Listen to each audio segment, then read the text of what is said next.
যথাযথ সুরক্ষা নিশ্চিতপূর্বক অবিলম্বে সকল শিক্ষা প্রতিষ্ঠান খোলার দাবিতে ইসলামী শাসনতন্ত্র ছাত্র আন্দোলন শ্রীপুর থানার উদ্যোগে এক মানববন্ধন অনুষ্ঠিত হয়। উক্ত মানববন্ধন অনুষ্ঠানে অন্যান্যদের মাঝে উপস্থিত ছিলেন জনাব মোহাম্মদ রাজল করিম, সভাপতি, ইসলামী শাসনতন্ত্র ছাত্র আন্দোলন গাজীপুর জেলা শাখা। উক্ত অনুষ্ঠানে আরও উপস্থিত ছিলেন মোহাম্মদ আলমগীর হোসেন, সভাপতি, ইসলামী আন্দোলন বাংলাদেশ শ্রীপুর উপজেলা শাখা। একটা সময় নমরুদ চেয়েছিল যে এই জাতিকে যদি শিক্ষা থেকে বঞ্চিত করা যায় তাহলে তার রাজত্ব টিকে রাখা সম্ভব হবে। আজকে আমরা দেখতে পাচ্ছি এই আওয়ামী সরকার তারা এই শিক্ষা ব্যবস্থাকে পুরোপুরি ধ্বংসের পায়তারা চালাচ্ছে। আজকে তারা শিক্ষা ব্যবস্থাকে ধ্বংসের মাধ্যমে তাদের ক্ষমতাকে আরো পাকাপোক্ত করতে যাচ্ছে। আমরা এই মানববন্ধন থেকে জোর দাবি জানাচ্ছি অবিলম্বে দেশের সকল শিক্ষা প্রতিষ্ঠান খুলে দেওয়ার। একটাই, সেটা হলো অতি শীঘ্রই যেন সারা বাংলাদেশের সকল শিক্ষা প্রতিষ্ঠান খুলে দেওয়া হয়। আর যদি এই শিক্ষা প্রতিষ্ঠান খুলে দেওয়ার ব্যাপারে আরও কোনো ধরনের বিলম্ব করা হয় তাহলে আমরা পীর সাহেব হুজুরের নেতৃত্বে আমরা সারা বাংলাদেশব্যাপী দরবার আন্দোলন গড়ে তুলব।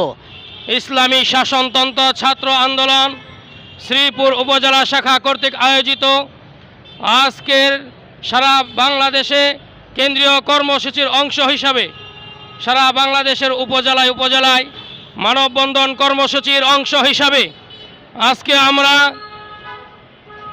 সকল ধরনের শিক্ষা প্রতিষ্ঠান স্বাস্থ্যবিধি মেনে খুলে দেওয়ার দাবিতে আমরা আজকে আমাদের ছাত্র ভাইয়েরা লেখাপড়া বাদ দিয়ে আজকে তারা এখানে রাজপথে এসে বাধ্য হয়েছে।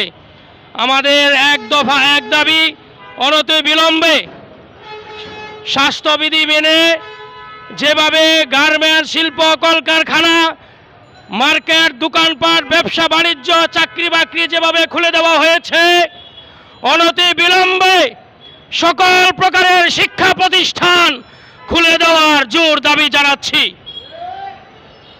আপনারা যদি পীর সাহেব চরমনায়ের এই নীরব আন্দোলনকে অবহেলা করেন, ইসলামী শাসনতন্ত্র ছাত্র আন্দোলনের এই ধারাবাহিক কর্মসূচিকে যদি আপনারা অবমূল্যায়ন করেন তাহলে কিভাবে দাবি আদায় করতে হয় সেই আন্দোলনের অবস্থা ছাত্র আন্দোলন ভালো করে জানে। সংগ্রামী সাথী ও বন্ধুগণ, 4 থেকে 5 কোটি ছাত্র ছাত্রী আজকে তারা লেখাপড়া থেকে বঞ্চিত হচ্ছে।